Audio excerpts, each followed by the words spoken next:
guys, வணக்கம். So நான் தான் வந்து ரோஜா. இவ்வளோ நாள் லிஷா கோபிகா விளாக்ஸ் என்ற யூடியூப் சேனலில் பேக் வாய்ஸாக பேசுனது நான் தான். அண்ட் இனிமே முடிஞ்ச அளவு நான் ஃபேஸை ரிவீல் பண்ணி நான் வந்து வீடியோஸ் போடலான்ற ஒரு இதில் இருக்கேன். அண்ட் கொஞ்சம் ஸ்கேர்டாக இருக்கா, நர்வஸாக இருக்குது. வீடியோஸை ஃபர்ஸ்ட் டைம் கேமரா முன்னாடி பேசும்போது இன்னைக்கு நாங்கள் வந்து அம்மா வீட்டில் இருக்கிறோம். ஸோ இங்கே வந்து திருவிழா வந்து ஸ்டார்ட் பண்ணிட்டாங்க. ஸோ இந்த திருவிழா வந்து 9 days கண்டினியூஸாக நடக்கும். இந்த திருவிழா கொஞ்சம் ரொம்பவுமே ஸ்பெஷல். ஏன்னா 3 years ஒன்ஸ் தான் இந்த திருவிழா வந்து அண்ட் டே 1 வந்து இன்னைக்கு தான் வந்து ஸ்டார்ட் ஆகுது. ஸோ டே 1ல என்னெல்லாம் பண்ணுவாங்கன்னு அண்ட் ஃபர்ஸ்ட் டே 1 ஊர் மக்கள்லாம் ஒன்னா சேர்ந்து கோவிலில் வந்து பொங்கல் வைப்பாங்க, அய்யனார் கோவில். அண்ட் நெக்ஸ்ட் ஒன் வந்து 6:30 to 10க்குள்ள வந்து பாட்டு கச்சேரி அதெல்லாம் வைப்பாங்க. அதுக்குள்ளே வந்து அலங்காரம், சுவாமிக்கு அலங்காரம்லாம் நடத்திட்டு இருப்பாங்க. அந்த அலங்காரம்லாம் முடிச்சுட்டு சுவாமியை வந்து சுற்றி வருவாங்க. ஸோ ஊரை சுற்றி வந்து சுவாமி எடுத்துகிட்டு வருவாங்க. அவங்க கூட கருவம் குத்திலாம் டான்ஸ் ஆடிக்கிட்டே வந்து வருவாங்க. ஸோ அதனால வந்து ரொம்பவே நல்லா இருக்கும் சுவாமியோட அலங்காரம் எல்லாமே.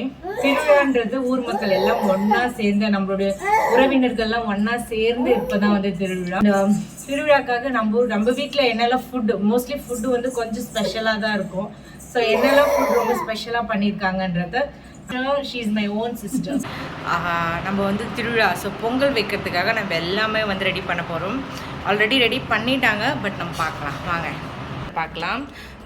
டே 1 திருவிழா வந்து கொஞ்சம் ஹரிபரியாக தான் இருக்கணும். ஏன்னா போய் பொங்கல் வைக்கணும். அண்டு சுவாமிக்கு வந்து வீட்டில் நம்ம எதாவது செஞ்சு நம்ம படைக்கணும். அதுக்கப்புறம் முடிச்சுட்டு வந்தோடனே கோவிலுக்கு போகணுன்றது ரொம்ப ஹரிபரியாக தான் இருக்கும். எனக்கு நல்லாவே ஞாபகம் இருக்குது. நான் ஸ்கூல் படிக்கிறப்பெல்லாம் வந்து நாங்கள் 1 வீக்லாம் வந்து லீவ்லாம் போட்டதே கிடையாது. ஆனால் நிறைய விஷயத்த மிஸ் பண்ணியிருக்கோம் ஸ்கூல் படிக்கிறப்ப. இந்த கோட்டை அடிக்கிறது இதெல்லாம் பார்த்ததே கிடையாது. ஆஃப்டர் மேரேஜ்க்கு அப்புறம் தான் நம்ம வீட்டில் இருக்கிறோம் இல்லையா. ஆஃப்டர் மேரேஜ்க்கு அப்புறம் தான் இதெல்லாம் வந்து பார்த்து ரொம்ப ஜாலியாக என்ஜாய் பண்ண தருணங்கள்லாம் நிறையாவே இருக்குது.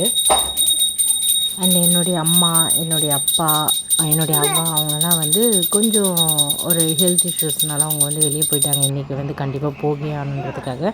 அதனால் வீட்டில் வந்து நானே, என் சிஸ்டர், என்னுடைய அவ்வா இன்னொருத்தவங்க இருக்காங்க. ஸோ அவங்க கூட தான் நாங்கள் வந்து இன்றைக்கி சாமியெல்லாம் படித்து நாங்கள் வந்து சாப்பிட்டோம். இன்றைக்கி வந்து வடை, பாயசம் எல்லாமே தான் வச்சு சாமி கும்பிட்டு நாங்கள் வந்து அதுக்குள்ளே வந்து ஒரு சாமியாக மோனை வச்சுட்டு அவங்க வந்துட்டு இருந்தாங்க.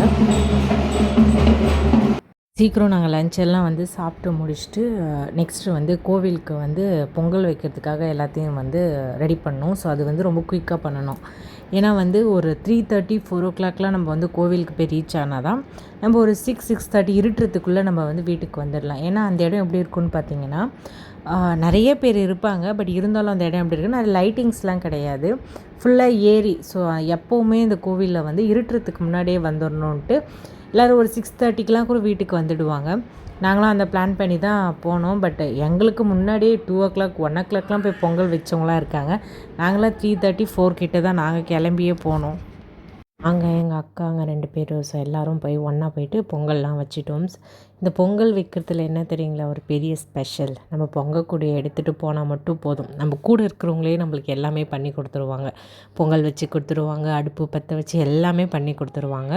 பொங்கக்கூடை எடுத்துகிட்டு போய் வச்சுட்டு பொங்கல் வச்சுட்டு நெக்ஸ்ட்டு வந்து எல்லோரும் வந்து ஒரு மிஞ்சி போனால் ஒரு 1 hour ஆகும் பொங்கல் வைக்க, அவ்வளோதான் எல்லோரும் வைக்கிறதுக்கு.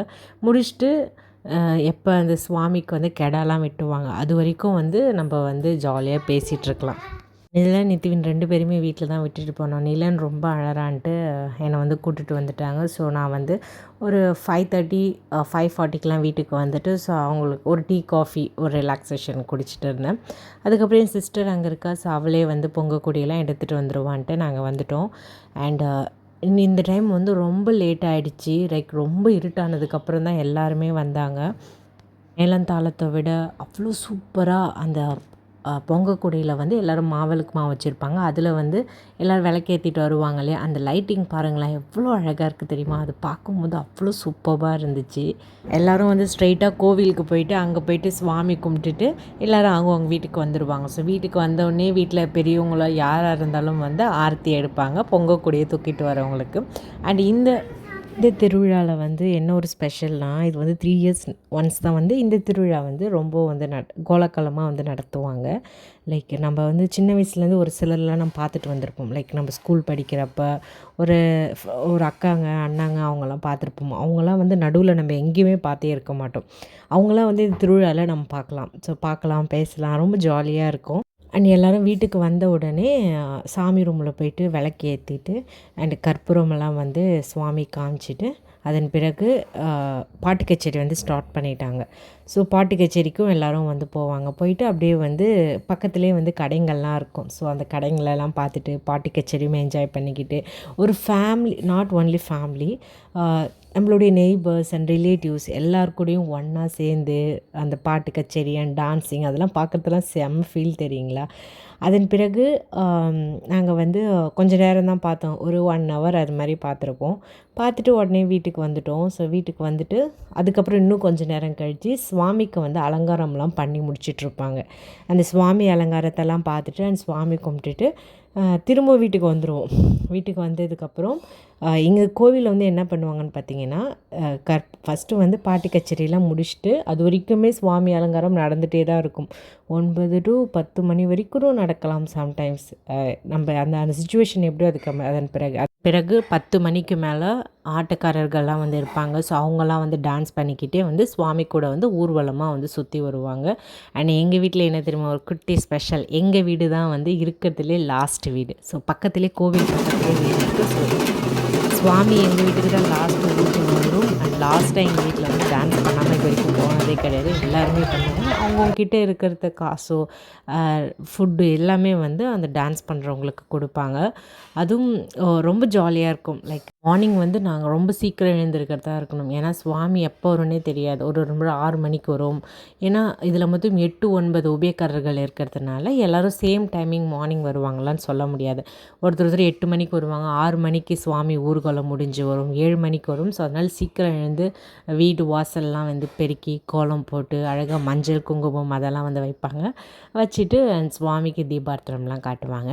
அண்டு டே 1 முடிஞ்சிட்டு நெக்ஸ்ட் டே சுவாமியும் வீட்டுக்கு லாஸ்ட் டே வந்துடுச்சு. ஸோ அன்றைக்கி மார்னிங் பிரேக்ஃபாஸ்ட் என்னென்னு பார்த்தீங்கன்னா பொங்கலும் அது கூட வந்து கொஞ்சம் தேங்காய் சட்னியும் அண்ட் வடையும் பண்ணியிருந்தோம். அண்டு இன்னொரு ஸ்பெஷல் என்னென்னா, கோவில் சுவாமி வந்து லாஸ்ட்டாக வந்து ஃபைனலாக நின்றுடும். அப்போ வந்து சுவாமி மேலே இருக்கக்கூடிய மாலையெல்லாம் என்ன பண்ணுவாங்கன்னா அவங்க கொஞ்சம் அவங்கவுங்க வீட்டுக்கு எடுத்துகிட்டு போயிடுவாங்க. ஒரு சிலர் போயிட்டு அவங்க வீட்டில் போடுவாங்க, ஒரு சிலர் காருக்கு போடுவாங்க, அண்ட் எப்படியோ அதுக்கேற்ற மாதிரி போடுவாங்க.